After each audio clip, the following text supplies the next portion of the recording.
would prefer to come and then just, come in that with that ego, and then just say, yeah, we won the war, we won the battle.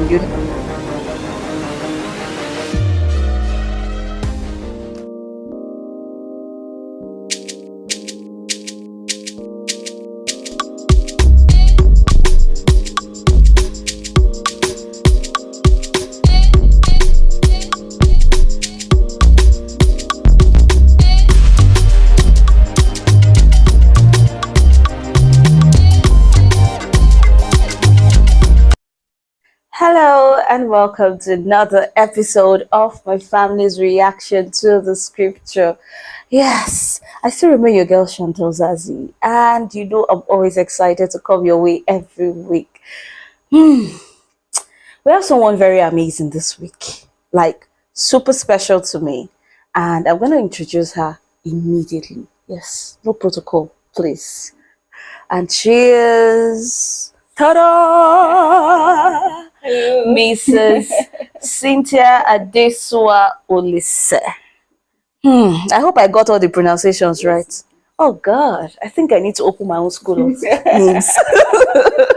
Good to have you. Thank you. Super excited. Like, you really need to open my heart to say how super excited I am. Thank you for the opportunity. You're welcome. All right, so we'll be looking at Psalm 35. Remember that we are on a series of Psalm 35. So we're looking at verse 6 to 10 today. So from this translation, that's the New Community Bible. It says, "Let their path be dark and slippery, with the Lord's angel always at their heels. They set their net against me for no cause.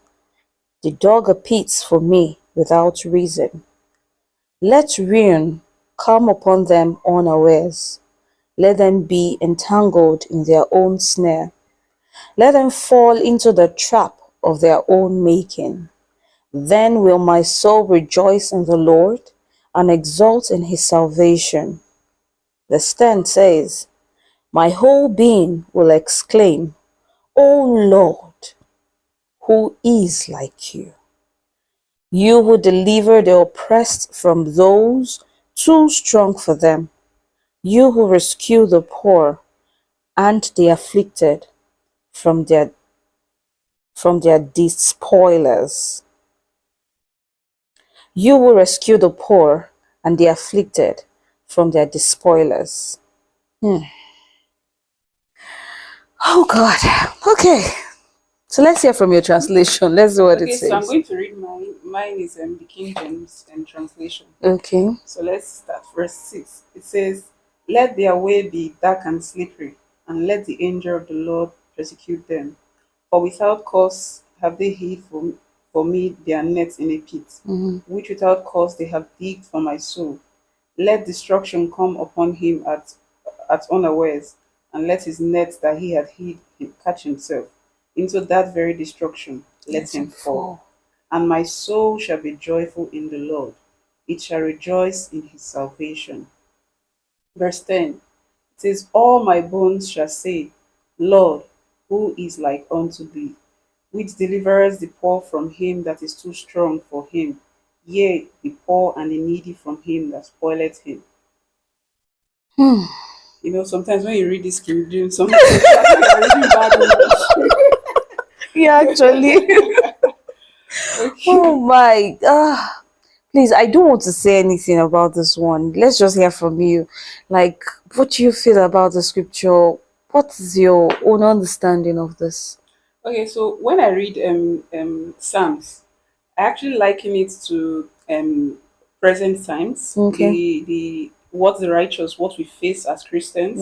I like the fact that we actually have points of reference in going back to what David is a man that faced all sorts of betrayals. Yeah. In fact, he felt many emotions which he documented. I feel as Christians, it's we actually have that reference that when we're going through trying times, we can actually go back there. To God, yeah. You can see from here now. I think this verse 35, or rather chapter 35, is actually pointing to betrayal.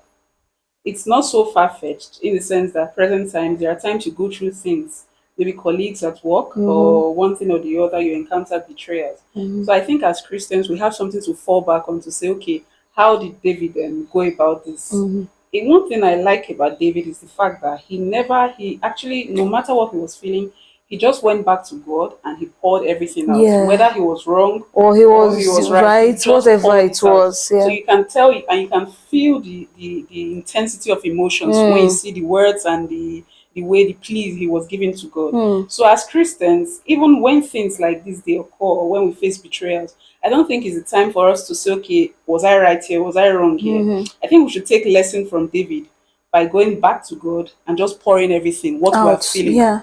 You feel that freedom and you feel the relief and the cleansing you feel from releasing those emotions. Mm-hmm.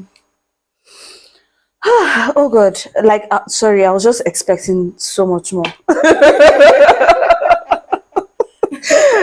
Okay, like, you just, I think you just read my mind in so many ways, because the truth is, uh I just wish I could be half of who David was, sincerely. No, it's You actually why know, God said David is a man after my heart. after my heart, God never yes. used that For any other sentence for any other person, person, just yes. David. And Mm, you can even imagine, considering the mistakes David made. hmm. David is not a man that you say he was perfect in all No, his he ways. wasn't. He's a man that Sincerely. made mistakes, series of mistakes, but still, there's this childlike innocence. The way he runs back to God, Mm, he's always quick to worship God. mm. In mistakes, even in death of his child, you could see the way he even just got up, went back to worship God, even though his son died. And for me, that is you can see a man that he doesn't hold You things. could you'd see in some chapters of the Bible when that made references to David. You'll see sometimes when he even comes back from battles, from war, you see Yeah, him dancing like a child, like like a a madman, crazy person. like a And madman. you ask yourself, like, who does that? Like, like ordinarily, like for every other king or for every other very, very mighty or very powerful person like David, they would prefer to come and then just come in that Yeah, in but that not with that David, not ego, David, and then just say, yeah, yeah, yeah, we won the war, we won the battle, and all that. But not David. not David. He stood out in his own person. And sincerely, we just, the only thing we can do is just pray to God and ask him for that grace to be, Exactly, to exactly. have that, just like you put it, that childlike nature, to always run back to him regardless of whatever it is that, yeah, Circumstances. we're going through at a particular time. Thank you very much. Thank you also. Like, you really brought out the verses, you brought out the deeper understanding in those verses for me personally, and I'm sure you did that for the viewers too out there. Thank you, and we pray more grace upon you. Yeah, amen. Just like David. And to you, our wonderful viewers out there, we'll say a very big thank you for sticking by us every week. We love you very much. If you have not subscribed, please consider doing so now. I still remain your girl, Chantelzazi. Do not forget to leave us your comments in the comment section below, telling us how you feel about this particular verses we have gone through today. Until we come your way again, stay blessed, stay loved.